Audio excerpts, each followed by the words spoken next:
memaki. Di sini ada yang tukang memaki, itu dia melakukan kekerasan non fisik. Bayangkan kalau saudara omong satu orang dengan makian tuh, itu orang rasa tidak enak. Istri mana yang senang dimaki? Istri mana yang dia datang atau suami belum bangun dengan papa? Iya, bangun kok maki saya dulu. Ini hari saya belum kena maki ini. Bisa begitu kok.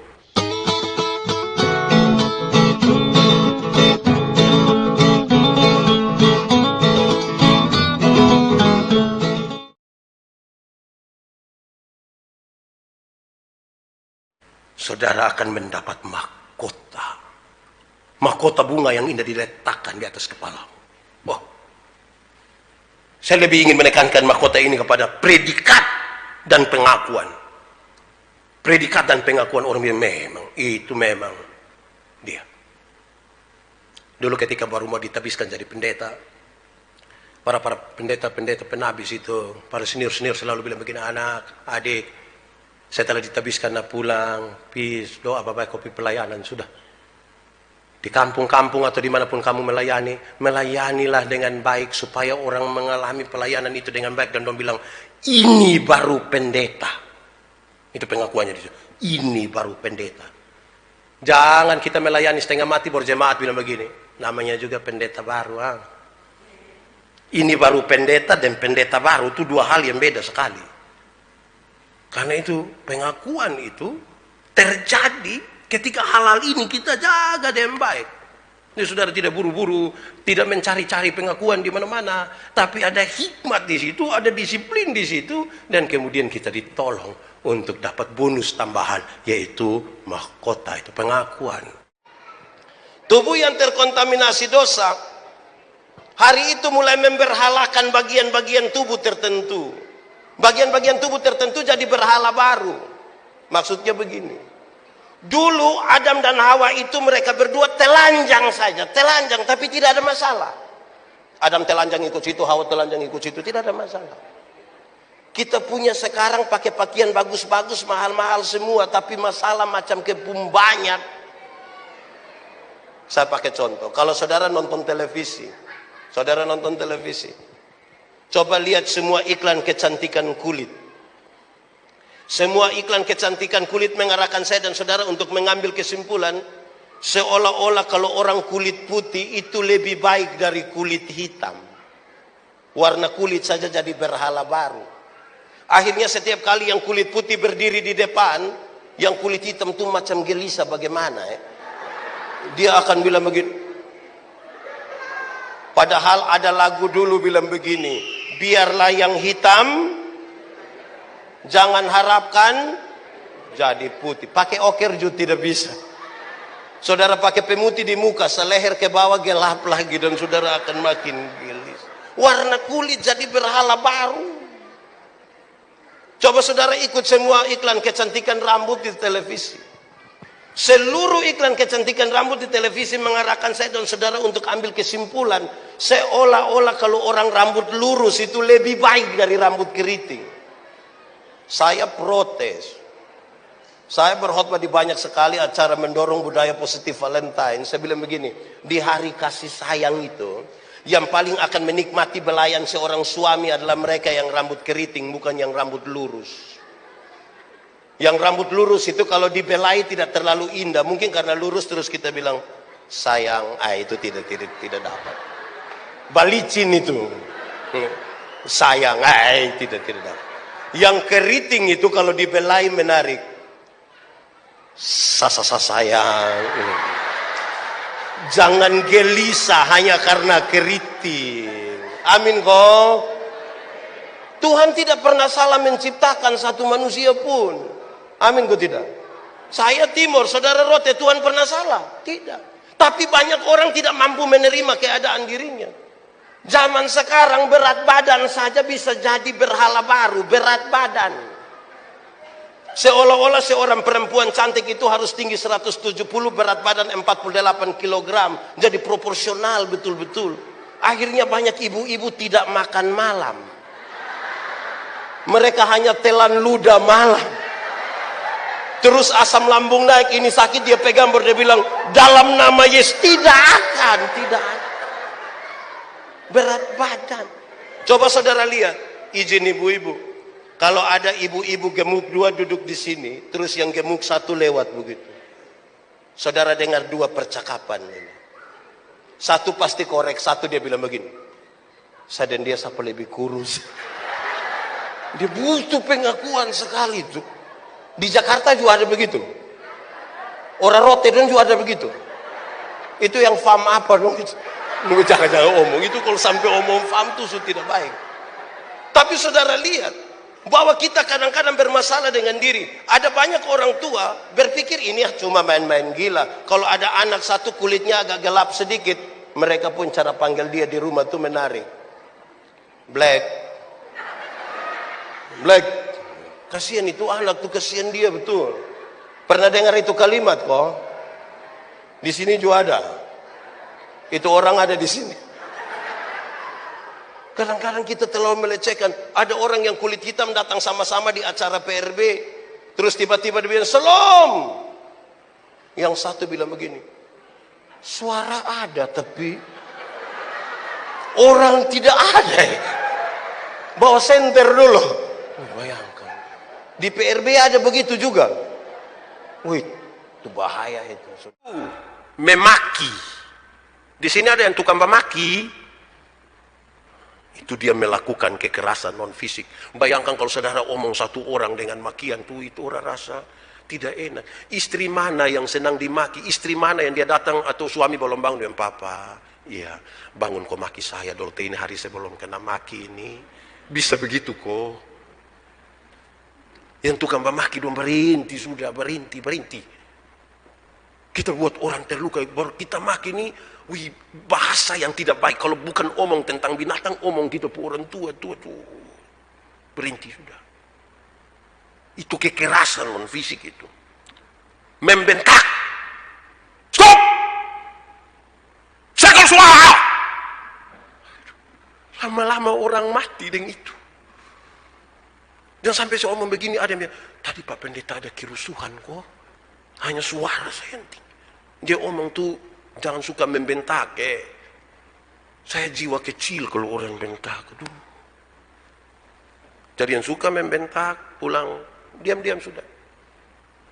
Mau marah istri, kasih tahu. Kalau biasa bilang, stop! Sekarang ganti. Stop. Tidak boleh lagi. Itu pasti istri pikir, aduh, mungkin ini hari terakhir. Jadi tenang-tenang, jangan suka membentak. Roh yang terkontaminasi dosa, hari itu memutuskan hubungan dengan Tuhan Allah. Tuhan bilang begini, Adam, kamu di mana? Pertanyaan itu bukan karena Tuhan tidak tahu Adam ada di mana. Tuhan tahu kok tidak? Tuhan tahu kok tidak? So tahu kenapa tanya? Tahu tanya lagi. Pertanyaan itu sekaligus mengirim pesan. Adam, kenapa engkau memutuskan hubungan dengan saya? Ada masalah apa? Dia bilang, Tuhan kami di sini. Kamu kenapa di situ? Kami telanjang Tuhan. Kenapa kamu telanjang? Kamu dua sini. Tuhan panggil orang dua datang. Terus Tuhan bilang begini. Ini pakaian. Tuhan kasih makan. Kalau Tuhan yang buat pakaian, bagus ke tidak?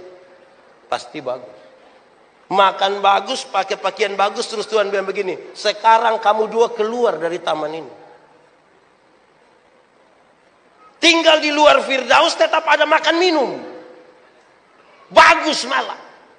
Tapi tinggal di luar Firdaus berarti kita tinggal di luar dari inti kehidupan. Makanya kepada penjahat yang bilang begini, Yesus, ingat aku kalau engkau datang sebagai raja. Tuhan Yesus bilang, hari ini juga aku bersama-sama kamu dalam Firdaus. Hari ini aku membawa engkau masuk kembali ke dalam inti kehidupan. Berarti inti kehidupan tidak terletak pada pakaian dan makanan. Tapi tinggal bersama-sama dengan Kristus di sorga. Untuk apa badan bagus-bagus, pakaian ketat-ketat, hidup kaya raya, mati masuk neraka. Kurus-kurus, susah-susah, sengsara, mati masuk sorga. Mana yang baik? Badan bagus-bagus, pakaian ketat-ketat, hidup kaya raya, mati masuk neraka. Kurus-kurus, susah-susah, mati masuk sorga. Mana yang baik? Mana yang baik? Dua-dua tidak baik. Yang baik itu badan bagus-bagus, bagian ketat-ketat, hidup kaya raya, mati masuk surga. Tapi ada banyak orang, Tuhan baru kasih sedikit kepercayaan, lupa Tuhan. Dulu baru dari Rote datang di Jakarta, itu tiap malam berdoa. Tiap hari. Saya bilang kepada banyak orang, saudara-saudara, tentang waktu ini. Jangan sampai ketika Tuhan datang, kita ternyata lagi sibuk dengan kita punya keadaan sendiri. Tahun 2007 ketika saya kembali ke Alor, jadi saya melayani di Alor sampai 2004, pindah ke Sabu, pas sidang sinode di Alor tahun 2007, saya pergi ke sana, menyempatkan diri untuk pergi ke jemaat, salah satu mata jemaat yang saya layani di sana. Pas hari Minggu, saya dengar ibu pendeta berkhotbah begini. Saya tuh kayak dia pesannya. Dia pengkhotbah bilang begini, jemaat, kamu main-main. Kamu main-main, kamu tahu kok tidak? Tuhan Yesus itu ada pisuda kau buat rumah kau tidak? Dia ada pisuda kau buat rumah. Kamu main-main begini nih, dia datang kembali nanti orang lain yang masuk di dalam, kamu main-main di halaman saja. Wih, memang ya, saya suka itu pesan itu.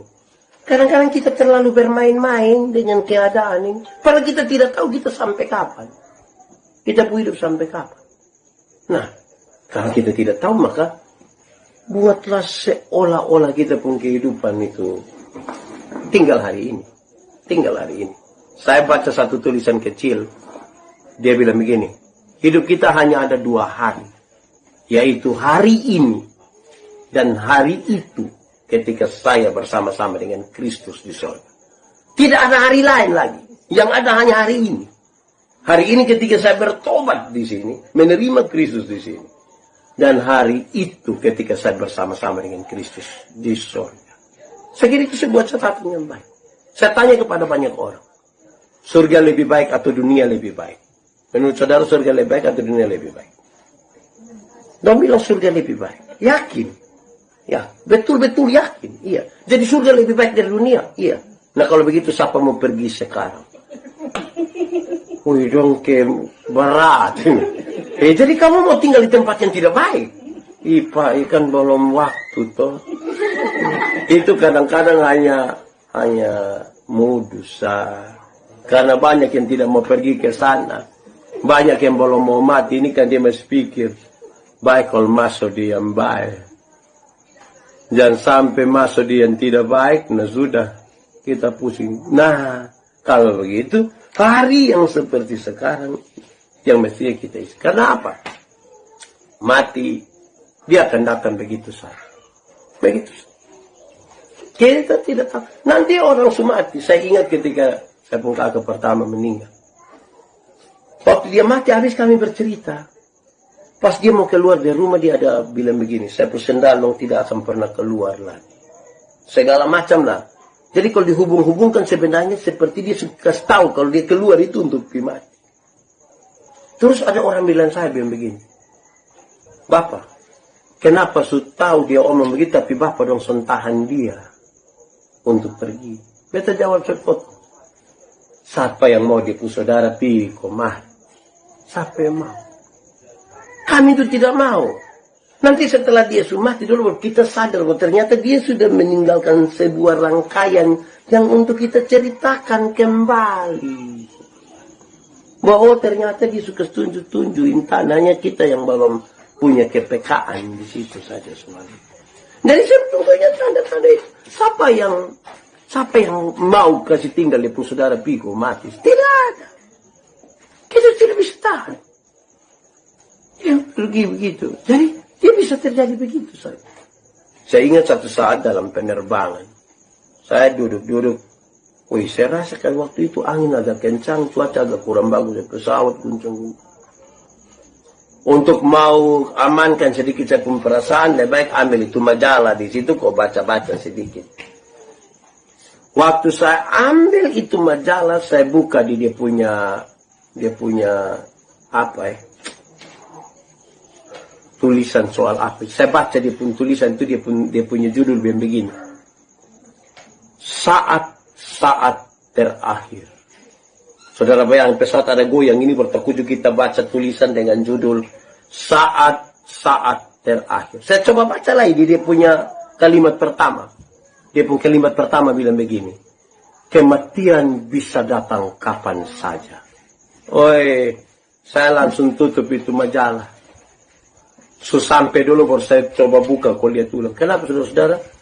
Jangan dalam situasi-situasi begitu tuh kadang-kadang kalau kita isi dengan pikiran-pikiran yang saat-saat terakhir, woi, saya rasa kita berat itu, sulit sekali.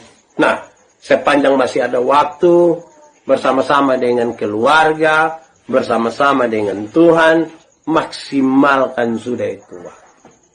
Yang suka maki-maki dong berhenti sudah, yang suka tipu-tipu dong berhenti, yang suka marah-marah dong berhenti sudah. Hiduplah dengan sebaik-baiknya di hadapan Tuhan, nikmati apa yang Tuhan mau kerjakan buat kita. Pakai waktu ini dengan baik. Karena apa? Waktu itu investasi terbaik yang Tuhan berikan buat kita. Gagal menggunakan waktu, itu kita sudah gagal semuanya. Cara terbaik membangun hidup itu adalah mensiasati perbedaan. Banyak orang tidak mampu untuk mensiasati perbedaan. Padahal siapa yang tidak mencintai perbedaan sesungguhnya tidak akan pernah hidup di dunia dengan aman. Kenapa? Sejak dunia diciptakan, itu segala sesuatu itu berbeda. Ada kanan, ada atas, ada panas, ada merah, ada laki-laki, ada beda kok tidak? Beda. Lantas kita membaca bagian ini, saudara-saudara, Injil Lukas pasal 13, ayat 31 sampai ayat 35. Dimulai dari sebuah informasi yang menarik sekali. Informasi tentang beberapa orang Farisi datang kepada Tuhan Yesus. Minta Tuhan, menyingkirlah sedikit. Karena Herodes ingin membunuh engkau. Kita mendapatkan informasi selama ini seolah-olah kalau sebut Farisi itu yang ada dalam kita punya pikiran, Farisi itu selalu orang tidak baik. Mereka adalah orang-orang yang paham tentang kebenaran, tentang firman Tuhan, tetapi mereka tidak baik. Tapi bagian ini nih menarik, saudara. Saya ingatkan kita kembali. Kaum Farisi adalah satu golongan dari para rabi dan ahli Taurat yang sangat berpengaruh. Mereka berpegang pada Taurat Musa dan pada adat istiadat nenek moyang. Seluruh hukum dan peraturan mereka taati secara mutlak. Itu orang-orang Farisi. Saudara-saudara, pembacaan ini menunjukkan bahwa ada orang Farisi yang baik, tapi ada juga orang Farisi yang jahat. Tidak semua orang jahat, ada juga orang baik. Dalam kelompok-kelompok tertentu, tidak semua jahat, ada juga orang yang baik. Bagaimana kalau yang di hadapan kita saat ini adalah orang yang gagal? Yang tinggal bersama-sama dengan kita adalah orang yang gagal. Kita sudah gagal lagi, ketemu lagi dengan orang gagal. Hui, sikap kita bagaimana? Saya coba mencatat satu. Hormat. Masihkah saudara hormat pada orang-orang yang gagal?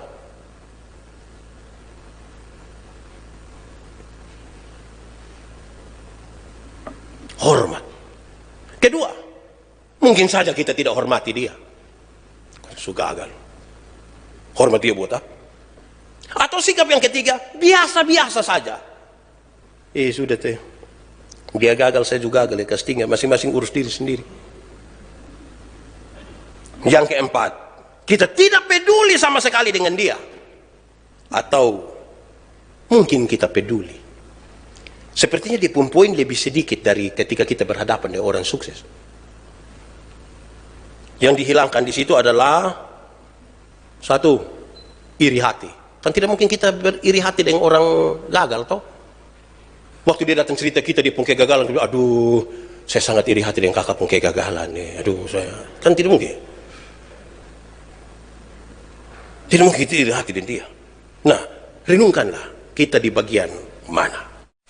Yohanes Pembaptis bahkan rela membiarkan murid-muridnya pergi kepada Yesus. Ini Andreas dengan dia pun teman satu tuh, itu murid-muridnya Yohanes Pembaptis. Ketika melihat Yesus lewat dan Yohanes bilang kepada dua-dua yang lihatlah anak domba Allah. Cerita tadi mengatakan bahwa dia punya murid dua orang ini langsung pergi mengikut Yesus. Bayangkan itu. Yohanes itu rela dia punya murid-murid itu untuk pergi kepada Yesus. Ini Bapak mau tanya kita semua dulu. Kalau boleh jawab ya. Kalau misalnya ada kita pun teman datang ke kita begitu, dia datang terus-terus begitu. Tiba-tiba dia lebih memilih orang lain. Rasa ke mana? Rasa senang, kosun senang. Senang kok tidak senang? Tidak senang Itu kira-kira omong baik sendiri aku tidak? Tidak baik Pokoknya apa omong tidak baik? Woi, biasa di sini tapi kemudian supi orang lain itu pasti supi begini. Woi, ini beda dari Yohanes. Ini orang don tiap hari dan dia. Tapi ketika dikasih tunjuk bilang itu Yesus, ini murid-murid mau pergi kepada dia, kepada Yesus, dia tidak kurang hati. Itu supi jalan yang benar. Yohanes tidak kurang hati kok omong sembarang terhadap ini dua murid, dua sahabatnya, tapi dia biarkan untuk pergi ke situ, pergi dengan sukacita. Tapi kalau kita baca selanjutnya memang tidak digambarkan dengan detail di situ, tapi saya membayangkan dua orang murid yang pergi itu mengikut Yesus itu, dong tidak pikir omong Yohanes pun tidak baik juga di Yesus. Tapi kadang-kadang kita pindah dari satu tempat ke satu tempat, kita omong kas rusak yang tempat pertama. Banyak orang itu kalau pindah gereja itu sebenarnya tidak apa-apa, ikut proses saja. Ada yang atestasi, ada yang dia lebih memilih untuk pergi, tidak apa-apa juga. Yang menjadi apa-apa kalau pindah dari satu tempat, pindah ke satu tempat yang lain, kita omong kasih rusak itu tempat yang pertama. Saya kira itu bukan yang baik di situ. Yang baik itu sudah beribadahlah kepada Tuhan, datanglah kepada Tuhan. Yohanes sangat rela. Padahal Yohanes waktu itu sudah cukup terkenal. Akulah orang yang berseru-seru di padang gurun. Waktu dia omong begitu semua tahu, oh itu Yohanes yang itu hari berseru-seru di padang gurun. Berarti dia sudah dikenal, dia sudah punya panggung, dia sudah diketahui oleh banyak orang. Tapi ketika ini orang, dua murid ini memilih untuk pergi, dia tidak kurang hati. Dia tidak merasa bahwa dia kalah, dia tidak merasa bahwa ini sebuah persaingan antar murid. Dan ini yang luar biasa, kita perlu belajar dalam pelayanan bersama kepada Tuhan. Kata-kata Tuhan Yesus tentang Yerusalem dimulai dari sebuah duka cita, dimulai dari sebuah kesedihan ketika ia berbicara tentang dosa dari Yerusalem, kota suci itu. Sangat sedih. Yerusalem. Yesus ingin mengatakan tempat itu tempat di mana bait Allah berdiri, tempat di mana orang-orang beragama, tetapi penuh dengan dosa dan kejahatan. Ini sebuah kesedihan yang Tuhan Yesus nampakkan dalam kata-katanya tentang Yerusalem. Yerusalem. Ada bait Allah di situ. Disebut sebagai rumah Allah. Orang-orang beragama hidup di situ. Tapi penuh dengan dosa dan kejahatan. Kedua, saudara-saudara, manusia bukannya menyambut dan mendengar para nabi sebagai utusan Tuhan. Mereka yang tinggal di sana bukanlah menyambut para nabi sebagai utusan Tuhan, tetapi malah membunuh mereka, membunuh para nabi dan melempar mereka dengan batu. Tuhan Yesus menyatakan sesuatu yang luar biasa tentang kota ini. Ada utusan Tuhan, bukannya diterima, tapi malah dibunuh, malah dirajam sampai mati. Ketiga, saudara, Tuhan Yesus menyatakan bahwa dirinya sangat mengasihi manusia.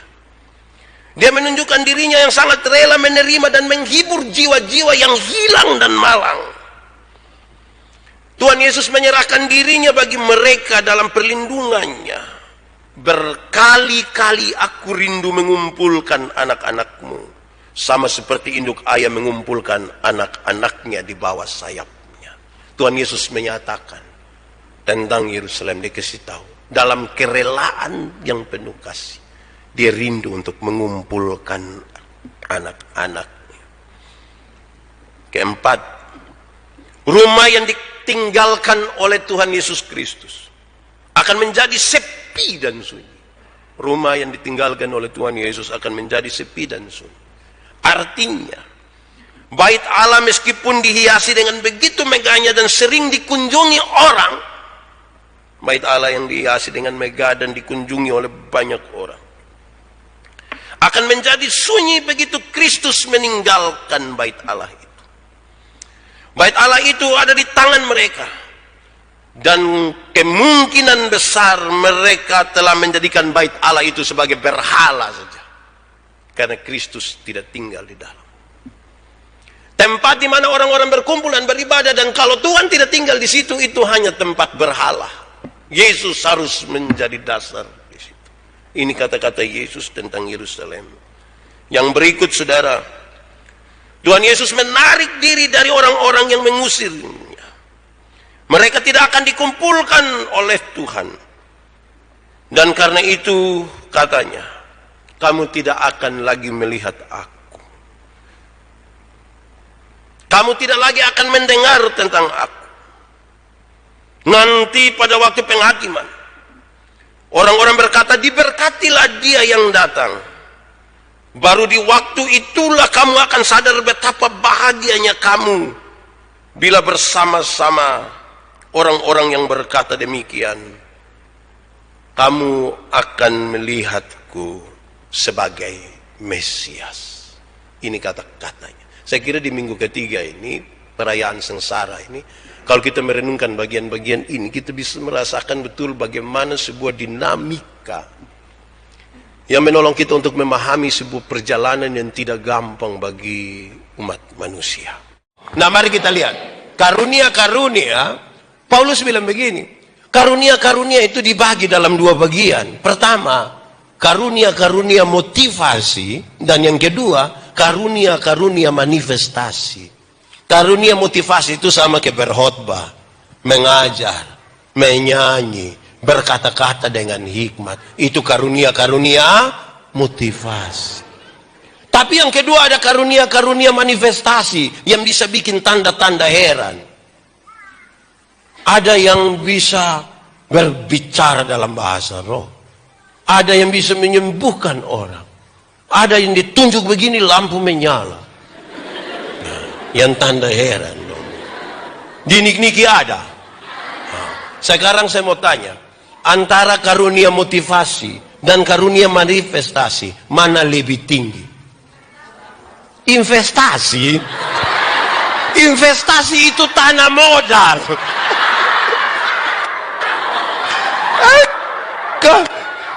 Memang ini bahasa harus diatur dengan baik.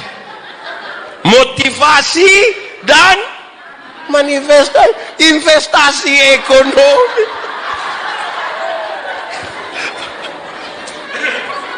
Lanjut, saya mau tanya, yang motivasi atau manifestasi lebih tinggi? Mana? Mana? Mana? Mana?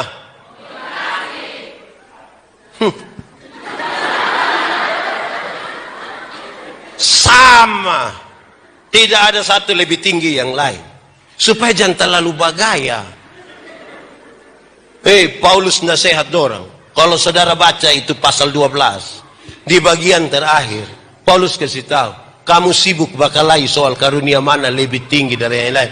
Saya mau kasih kamu, dia bilang, saya akan memberitahukan kepadamu karunia yang paling utama, yang lebih utama. Apa itu? Yang paling utama apa? Apa? Apa? Apa? Kuat sedikit. Apa? Makanya dia dijelaskan di pasal 13. Sekalipun kamu dapat berkata-kata dalam semua bahasa, bahkan bahasa malaikat sekalipun kamu bisa omong, tapi kalau kasih tidak ada padamu, engkau tidak ada arti sama sekali. Itu nanti makan puji. Jadi kok saudara lihat yang ada karunia dong, kok tidak ada kasih, makan puji. Makan puji pakai bahasa Timur bilang apa? Sekalipun kamu dapat punya iman yang dapat memindahkan gunung ke laut, tapi kalau kamu tidak memiliki kasih, kamu tidak ada. Sekalipun kamu dapat memberikan seluruh dari hartamu. Dulu kalau orang berikan 20%, dianggap itu orang sudah terlalu baik. 20%. Apalagi kalau seluruh harta dikasih. Mungkin engkau sudah terlalu hebat. Tapi kalau kasih tidak ada. Sekalipun kamu dapat memberi dirimu dibakar. Sekalipun kamu dapat memberi dirimu dibakar, tapi kalau kasih tidak ada, kita tidak ada arti. Amin kok. Amin kok. Karena itu tolong kau ada kasih. Yang suka membenci sesama pelayan, yang suka omong orang, yang suka dari satu tempat ke tempat yang lain kau kasih jatuh orang lain. Kasih ada di dia. Di sini ada yang biasa omong ipar-ipar, ada. Kakak-kakak, adik-adik, mama mantu, bapak mantu, dari Uinlas. Ini orang dong, ini memang terlalu. Saudara, kasih itu yang paling utama. Paulus bilang, kenapa kamu bertengkar begini ini? Karena kasih tidak ada. Kalau kasih ada, tidak akan bertengkar. Mau beda pendapat bagaimanapun, kasih tidak membuat kita akan pecah.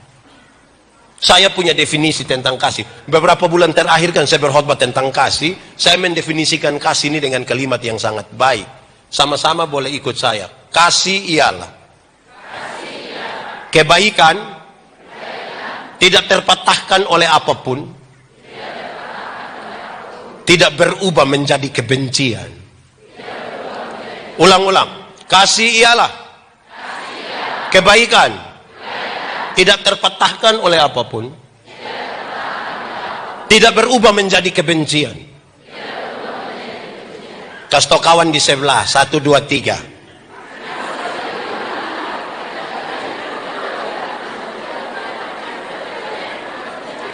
Oke.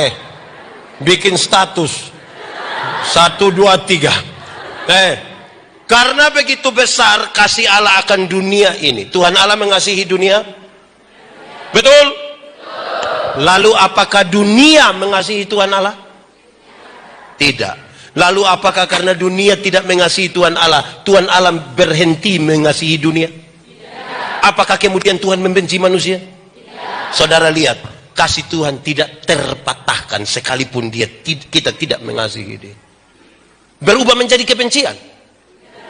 Supaya saudara jangan pernah bilang begini, saya terlalu sayang Anda. Tapi waktu tahu sifat asli begitu, maaf. Pernah dengar itu kalimat? Atau sendiri omong? Yang bilang ini orang terlalu baik, mas setelah saya tahu dia punya sifat asli. Pernah dengar? Itu bukan kasih, itu dia pun nama egois. Karena kita hanya akan mengasihi orang yang mengasihi kita. Alkitab bilang begini, kalau kamu hanya dapat mengasihi orang yang mengasihi kamu, apakah jasamu? Kamu tidak ada jasa. Orang berdosa pun tahu begitu. Kalau ibu tolong saya, nah saya tolong kembali ibu tuh. Kenapa tidak lihat saya?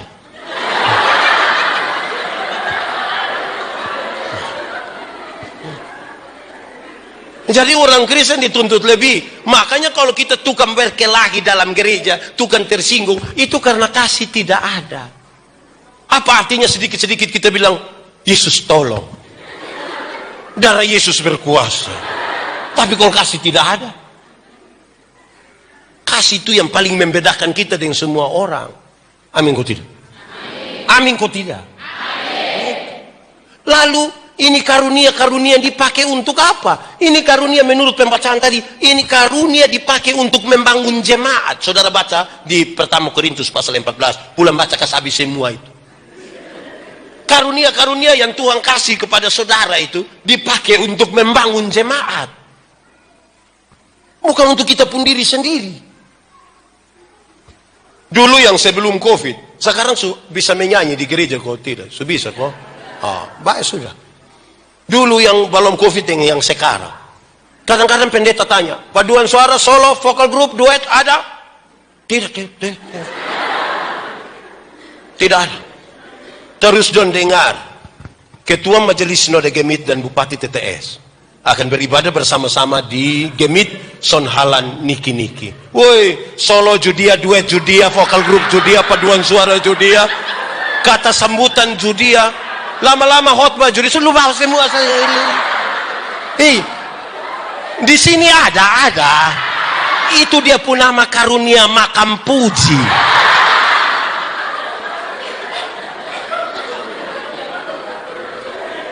Ini karunia dong kita pakai untuk membangun jemaat, bukan untuk pasmen. Tahu pasmen? Pasmen lenanesa. Oh, jam begitu. Kita ini kadang-kadang tidak pakai karunia don dem baik. Kadang-kadang yang sedikit tahu menyanyi ini acara begini don tidak latihan. Hai kok apa? Kok tiap hari. Ini dia pemakam puji semula keluar. Di sini juga ada. Dia ada di sini. Tunjuk ame dia, tunjuk saat tidak apa-apa kok. Memang khotbah mesti kasih tahu dia pun salah di mana, dia pun benar di mana toh. Saudara mau tersinggung, kan sebentar saya sudah pulang. Tidak apa-apa.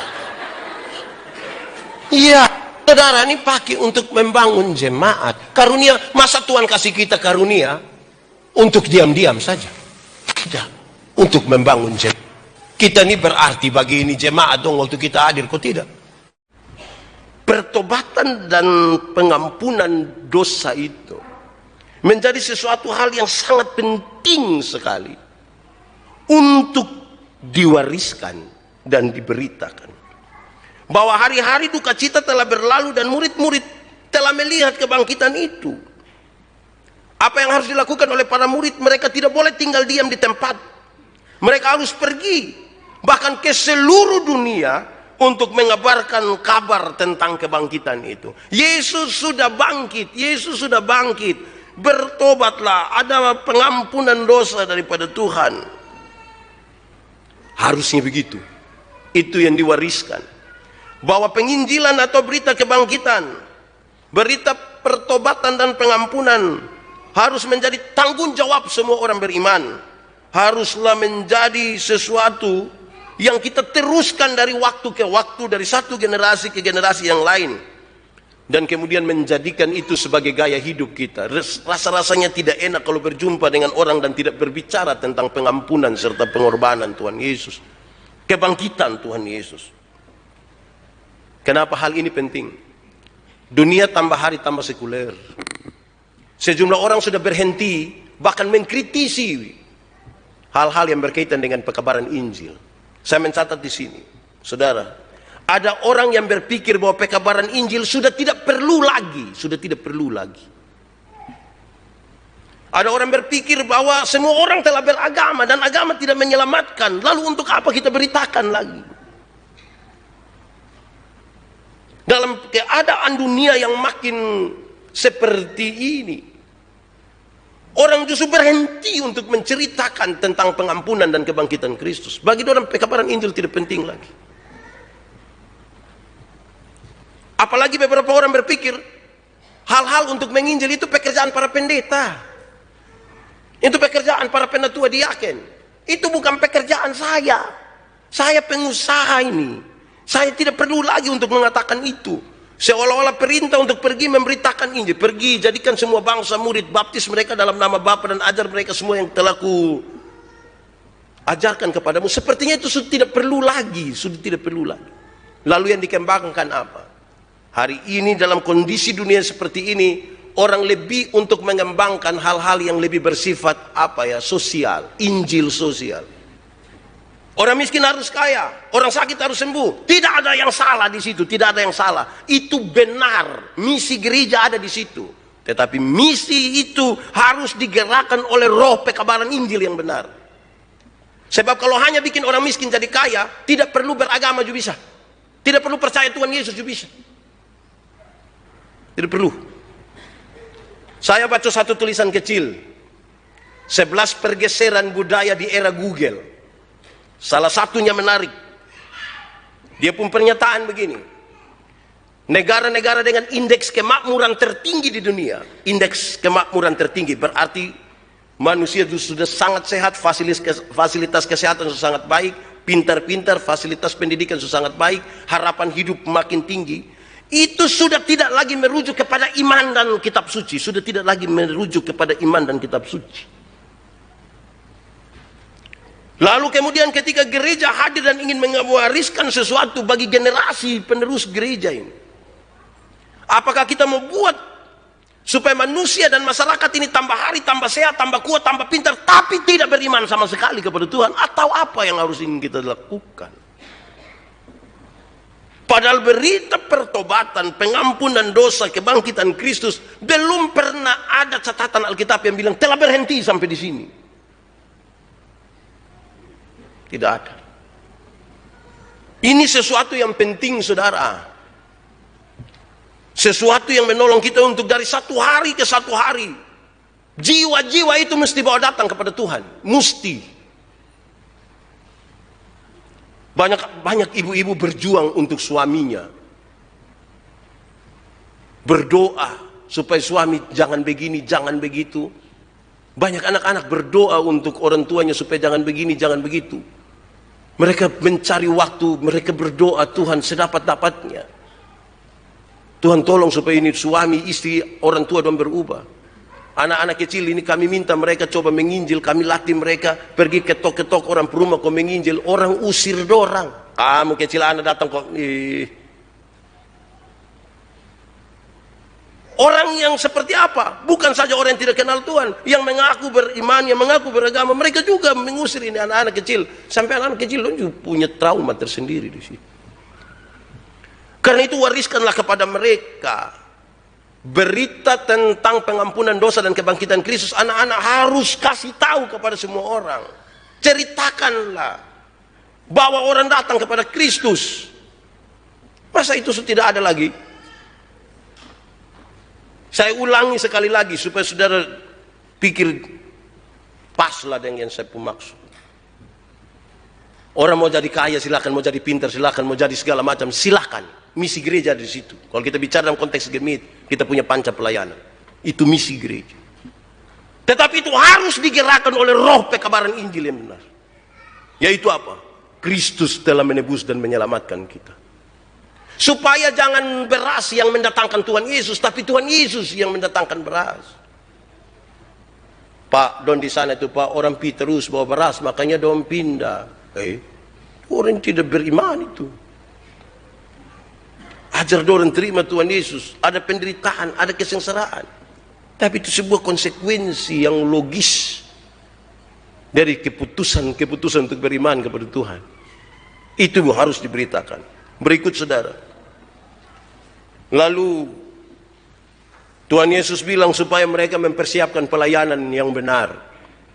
Murid-murid harus menanti di Yerusalem. Mereka harus disiapkan untuk masuk pada tugas-tugas pekabaran Injil. Mereka tidak boleh pergi menginjil sebelum dipersiapkan. Mereka tidak boleh pergi hanya karena sebuah desakan emosional karena mereka telah melihat Yesus. Jangan, kamu harus dipersiapkan dengan baik.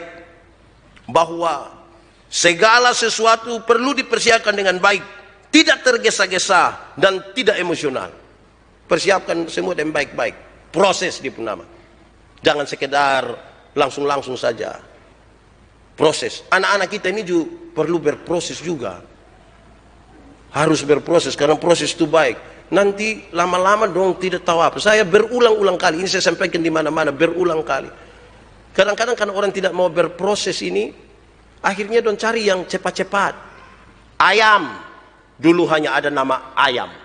Hanya dibedakan satu jantan, satu betina. Sekarang, ada ayam potong.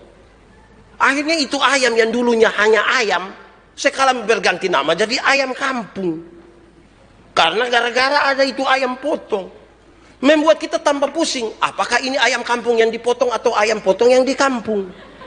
Saudara pusing toh? Dulu hanya ayam saja, sekarang ayam potong. Silakan saudara bikin status, tidak apa-apa. Ini ayam kampung yang dipotong atau ayam potong yang di kampung. Ya. Ini jadi masalah karena ayam potong itu proses cepat toh. Kita perlu pelihara 1 bulan saja pemata sudah besar begini. Itu kalau lihat pakai kaca pembesar. Kalau lihat langsung juga dia kecil begini. Tapi ini ayam dong tidak bertahan. Anak-anak dong gas pakai knalpot racing di samping kandang, besok ini ayam mati. Karena ini ayam tidak bertahan. Proses penting. Mereka harus dipersiapkan untuk itu. Yo, saya bilang saudara, saya marah ini mama-mama di kampung dong. Pi pasar bawa telur ayam 4 butir. Telur ayam kampung 4 butir. Pi jual 1 butir 2.500. Kalau 4 berapa? 10.000. Dapat 10.000, 7.000 dia isi pulsa data. Tinggal berapa? 3.000. 3.000 dia beli Supermi. Padahal di Supermi itu hanya ada gambar telur. Bagaimana engkau bawa telur asli, jual untuk beli gambar telur? Ini kita wariskan salah bagi anak-anak ini. Su gambar lagi hanya setengah. Padahal dia bawa telur asli. Itu sama dengan kita pi pasar bawa pisang pulang beli keripik pisang. Wariskanlah yang benar. Saudara-saudara, mereka harus dipersiapkan. Mereka harus berproses secara baik. Juga kita.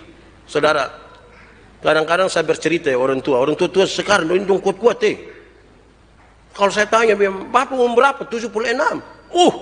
Macam ke 53 Lu masih kuat-kuat. Kita yang baru 45 ini rasa kesubarat. Salah satu penyebabnya apa? Karena dia melewati sebuah proses alamiah yang baik. Proses alamiah bagus-bagus. Don jalan kaki. Makanya orang tua banyak yang bilang, kami dulu. Siapa suruh mau lahir duluan? Kami dulu. Kita sekarang kan gampang-gampang naik motor. Metik lagi. Akhirnya yang bergerak hanya kanan, kiri tidak. Lama-lama yang kiri ini susah ini.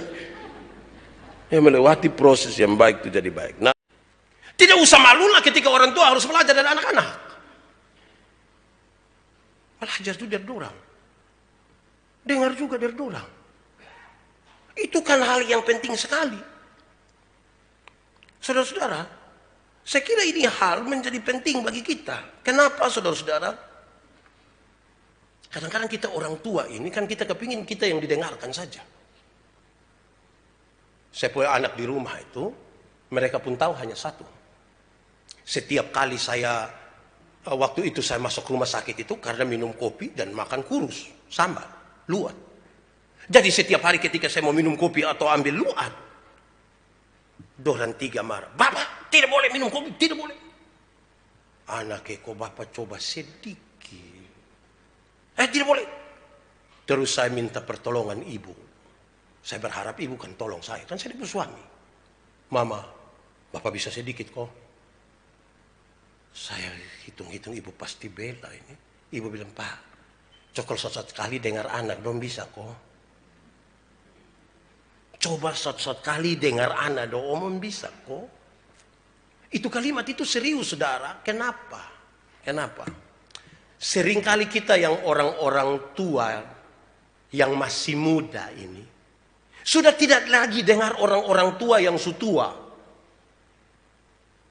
Kan kita sudah menikah, kita sudah ada anak, mau dengar dorang buat apa lagi? Apalagi kita yang urus dorang. Rendahkan hati sedikit kok dengar. Tapi kadang-kadang juga balik. Orang-orang yang sutua juga tidak mau dengar lainan anak dong lain. Saya yang melahirkan kamu baru mau dengar sedikit. Saya pun mama itu kalau saya minta mama datang Kupang dulu kok. Mama sampai jam 6 sore, minta jam 6 pagi pulang sore. Mama itu di sini dulu. Mam tua selalu ada anak, nanti babi di rumah siapa kas makan. Saya bilang mama ini anak ini mama. Mama bisa banding dengan babi itu. Dengar dulu. Mama doang itu jangan terlalu egois lah. Baku dengarlah, belajarlah satu dengan yang lain. Karena kita semua guru, tapi kita semua murid juga di situ. Belajar. Karena sekolah itu, rumah itu sekolah. Masa kok hanya anak doang saya yang belajar? Tapi kita yang lain tidak mau belajar, tidak bisa. Saudara-saudara, ini hal kan penting bagi kita. Belajar tidak pakai berhenti-berhenti, terus. Obsesi terhadap dunia bisa membuat kita tidak memahami maksud Tuhan dalam hidup kita. Obsesi terhadap dunia membuat kita mungkin tidak akan memahami maksud Tuhan dalam hidup kita. Saya minta saudara renungkan sedikit. Apa yang paling menyita perhatian saudara saat ini? Apa yang paling menyita perhatian saudara tiap-tiap hari, tiap-tiap minggu, tiap-tiap bulan, tiap-tiap tahun? Atau ketika berpikir tentang masa depan, apa yang paling menyita pikiran saudara? Dan apa yang paling menyita pikiran kita saat ini, itulah yang sementara mengarahkan kita pada pokok tertentu. Jadi kalau kita perhatian itu hanya ada pada masalah, maka kita akan dibawa betul-betul kepada hal itu saja. Saudara, kalau yang paling menyita perhatian kita adalah jabatan, kekayaan, jodoh, masalah-masalah, dan lain-lain, maka yang kita inginkan adalah melakukan apapun untuk mendapatkan seperti yang dilakukan oleh orang lain. Dulu saya pun teman juga pernah punya masalah begini, tapi dia bikin begini terus dia begini. Itu yang ada dalam pikiran kita. Tapi saya punya catatan lebih di situ, saudara. Hal ini tidak berarti bahwa saya dan saudara tidak perlu punya cita-cita. Saya tidak bermaksud begitu. Hal ini tidak berarti supaya kita tidak berpikir sesuatu, kita tidak boleh membuat target-target dalam hidup kita. Tetapi pesan firman hari ini mengarahkan kita untuk menaruh perhatian lebih dahulu kepada apa yang Tuhan, apa maksud Tuhan mengizinkan kita berhadapan dengan hal-hal itu. Apa maksud Tuhan? Setiap kali ada masalah, tanya apa maksud Tuhan. Arahkanlah perhatian lebih dahulu kepada apa maksud Tuhan, bukan kepada masalah. Berulang-ulang kali dalam pesan kebangkitan saya menyampaikan, saudara, mata yang hanya tertuju kepada masalah tidak akan pernah melihat kemuliaan Allah. Tidak akan. Apa maksud Tuhan? Supaya dalam proses kita akan berproses menurut apa yang Tuhan mau. Kita berproses menurut apa yang Tuhan mau. Ingat bahwa tidak semua proses untuk keluar dari masalah itu pas dengan apa yang Tuhan mau. Orang percaya kepada Tuhan punya masalah. Orang yang tidak percaya kepada Tuhan pun punya masalah. Semua berproses untuk keluar dari masalah. Harusnya yang percaya kepada Tuhan, prosesnya berbeda dari yang tidak percaya pada Tuhan. Apa yang paling membedakan? Karena orang percaya selalu bertanya, apa maksud Tuhan? Supaya obsesinya bukan obsesi hanya sekedar pada dunia ini. Tapi lebih. Kalau Tuhan izinkan kita hidup, Tuhan izinkan kepada kita masih ada, punya masalah, keuangan, punya masalah, segala macam. Apa sih maksud Tuhan? Tuhan mau tegur saya kok? Atau Tuhan mau memberikan lebih kok? Atau Tuhan mau mengajarkan sesuatu kah buat saya? Selalu bertanya, ya apa maksud Tuhan? Bagi yang mau menikah, tiba-tiba ada satu laki-laki datang, tanya, Tuhan apa maksud Tuhan? Kas datang orang begini nih, tanya apa maksud Tuhan? Semua bertanya tentang maksud Tuhan. Jadi sekali lagi saya ingin menegaskan, ketika saya bilang obsesi kita jangan pada dunia, bukan berarti kita hidup tanpa target, tanpa rencana, bukan. Tapi bertanya kepada Tuhan, apa maksud Tuhan untuk ini semua? Supaya kita tetap akan beribadah, menyerahkan semuanya kepada Tuhan, dan seterusnya. Dan seterusnya. Saudara-saudara, apa kaitan dengan corona hari ini ya? Kita bertanya, Tuhan kenapa Tuhan izinkan ini terjadi? Apa yang ingin saya katakan buat kita? Banyak orang tidak mampu menerima dirinya. Kalau dia tidak mampu terima dirinya, dia tidak akan pernah tahu apa yang Tuhan taruh di dia untuk jadi berkat bagi orang lain. Tidak akan. Dia mesti tahu apa yang ada pada diri. Banyak orang timur, banyak orang NTT tidak ingin jadi orang NTT, tidak ingin jadi orang timur. Mereka ingin jadi orang barat. Akhirnya tidak bisa jadi orang Eropa dan jadi orang Rote Barat, Manggarai Barat. Karena tidak mampu menerima dia pun diri. Tuhan tidak pernah salah menciptakan. Woi, saudara tahu seberapa pentingnya, seberapa besar pengaruh hal ini? Sangat besar. Saya ingat saudara-saudara tahun 96, saya datang ke Kupang untuk sekolah teologi di Kupang. Saya ini kan suka perempuan. Sebagai laki-laki normal kan saya suka perempuan. Saya begini-begini suka perempuan. Tapi mereka tidak ada yang suka saya. Setiap kali kalau salam itu yang ada hanya ditolak sah. Biasa kita titip salam, orang-orang tua tahu kalau dulu titip salam. Kalau kita bilang begini, non, salam lu pun teman wih, dia pun cara tuh menarik. Non, ada salam dari Yandi. Dia pun tanggapan begini, Yandi itu orang apa? Dari mana? Dia kira saya orang gila kali. Terus dong kasih tahu, Yandi itu orang Timor dari Soe. Dia bilang, hai, saya dalam hati ada masalah, kok dia orang Soe. Tapi dia tuh orang baik, dia calon pendeta itu, dia orang baik itu.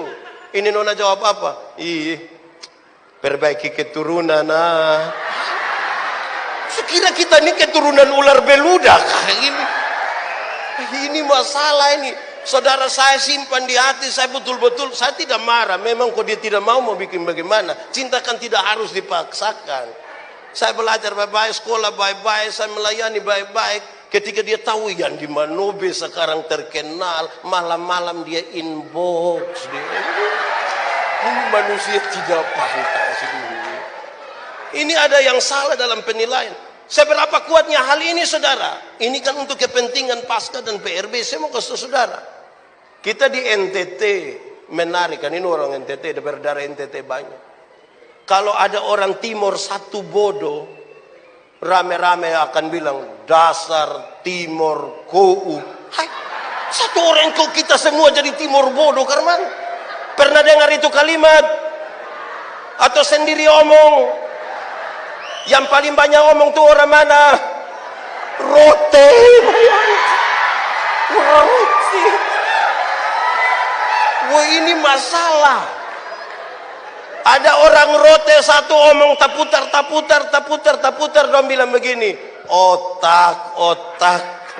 Otak apa? Tahu juga. Kalau ketemu orang rote dan ular di hutan, bunuh mana? Oh, itu kamu yang bilang, oh. Beta hanya tanya sah. Wih, saudara lihat, kita sampai titik itu. Kalau siang-siang ada laki-laki dewasa jalan bawa ayam jantan satu, dia orang mana? Sabu. Langsung tahu. Kita sudah sampai titik yang macam begitu. Kita punya penghargaan kepada kemanusiaan itu semakin bermasalah. Karena tubuh yang terkontaminasi dosa. Dalam banyak acara-acara kenegaraan itu menarik kalau kita lihat yang bawa acara atau dia bawa sambutan tuh, saya kadang-kadang heran. Dia datang ini dia bilang, Gubernur Nusa Tenggara Timur yang kami hormati. Tidak tahu dia hormat betul kok tidak, yang penting dia omong. Wali kota yang kami hormati, Bapak Ibu pendeta yang kami kasihi, begitu. Tapi kalau di Rote pagi-pagi penjual ikan lewat kita panggil bilang ikan gitu. Penjual ayam kita bilang, penjual sayur kita bilang, penjual tomat kita bilang, dorang ada nama kok tidak. Nah, kenapa panggil tomat? Cara menghargai kita ini bermasalah. Jangankan itu, perusakan kemanusiaan ini terjadi mulai dari rumah. Terjadi mulai dari rumah. Kalau kita tanya, kita punya orang tua, Papa, anak berapa? Saya punya anak 4 orang, Pak Pendeta. Terus dorang su kerja di mana? Puji Tuhan Bapak, yang 3 sudah jadi manusia Bapak. Anak 4 orang, yang sempat jadi manusia berapa? Tidak tahu yang satu tuh apa, kita juga tidak tahu. Kemungkinan dia batu mengkali itu. Di sini ada orang tua yang biasa omong begitu. Itu orang tua ada di sini. Bisa tunjuk? Oh jangan. Bisa jadi masalah nanti itu. Jadi kita punya urusan kemanusiaan ini rusak. Kenapa? Karena tubuh kita terkontaminasi dosa. Ketika saya ingin merenungkan bagian ini tentang bagaimana mendidik seorang anak, saya percaya bahwa memang kita semua orang tua ini sayang anak. Amin kok. Memang makanya ketika ada orang tua tidak sayang anak, kok dia buang itu anak di jembatan di libat itu kita kemarah. Kenapa? Karena anak-anak itu sesungguhnya butuh disayang, butuh dikasihi. Tetapi kadang-kadang kalau sudah terlalu sayang, kita bikin kesalahan sendiri. Apalagi kalau orang tua dulu pernah susah. Orang tua itu kalau dia pernah susah, kalau dia sudah jalan kaki, dia mau dia pun anak jalan kaki lagi, mesti naik motor. Betul. Betul begitu kok. Makanya itu anak dong kesempatan kok tiap hari minta beli motor. Kalau dia pun bapak mama dengar radio tiap hari, anak-anak sekarang minta jangan lagi radio, tapi apa? HP le bermain FF toh. Betul lah, dia angkat jempol sana, tak lalu. Kadang-kadang karena kita pernah susah ini yang buat kita protek itu anak yang luar biasa. Dulu dia pun bapak mama itu ketika masih kecil bermain di hujan, main di lapangan, main ban, lari-lari sembarang, tapi tidak ada masalah. Sekarang anak baru mau keluar rumah sedikit, kita bakalan masuk, pakai jaket, pakai topi, pakai semua. Ya baik juga toh, namanya kita mau untuk anak-anak jadi baik. Kita biasa tanya, 2 minggu cepat kok lama? Lama kok cepat? Kalau kita pacaran 2 minggu saja cepat kok lama? Cepat. Kalau tahan lapar 2 minggu cepat kok lama? Lama ya? Jadi yang benar 2 minggu cepat kok lama? Nah, tergantung saya. Alkitab ini baca 4 bulan toh? 4 bulan cepat kok lama? Cepat kok lama? Lama kok cepat? Kalau kamu pun hidup hanya 4 bulan, cepat kok lama? Cepat. Kalau perut sakit 4 bulan, cepat kok lama? Jadi yang benar 4 bulan termasuk cepat kok lama? Oh, cepat-cepat lama. Berarti dia lari terus dia berhenti. Artinya yang beta mau sampaikan adalah kalau ada cinta, ada perhatian, ada kasih sayang, hari-hari hidup ini terasa terlalu cepat. Tapi kalau sudah ada perhatian, tidak ada cinta, yang ada hanya jengkel, hari-hari hidup ini terasa terlalu. Kamu nih kalau nonton film Korea itu, kan biar mau sampai lusa pagi itu tetap nonton begini kan? Tapi pas mau baca Alkitab, pas buka lalu, ini soal apa yang kita taruh di sini? Amin toh? Belajar lagi. Ada orang Farisi pundak. Orang Farisi pundak. Siapa mereka? Mereka itu membawa kemana-mana, ke sana kemari. Di atas pundak mereka perbuatan baik mereka untuk dipamerkan. Mereka disebut orang Farisi pundak. Tadi saya bilang ini juga ilustrasi bagi kita. Kita nih kalau bikin amal satu kebaikan itu, kadang-kadang kita mau seluruh dunia tahu. Kepingin begitu. Baru pi bagi ame ini, kasih orang susah dong ini, super mie 2 bungkus ini dia foto. Baru tulis, indahnya berbagi. Baik juga. Tapi motivasi yang serius tidak salah kalau foto. Jangan bilang, aduh Pak Pendeta suruh kita jangan foto, saya jangan lihat Pak Pendeta coba foto Tidak. Motivasinya. Jangan sampai kebaikan kita tuh kita kepingin supaya semua orang tahu di mana-mana. Dalam motivasi untuk kebanggaan diri sendiri, saya kira ini sebuah ilustrasi tentang kehidupan kaum Farisi pundak. Bawa kebaikan mereka. Itu kalau mereka bercerita selalu lu tidak tahu. Yang itu untung. Itu hari kalau saya tidak ada. Wah itu. Ini Farisi. Di Agape ada yang begitu kok tidak. Jangan omong, nanti jadi susah itu. Nituri lain-lain kan juga materi, nu ale masih yang di manas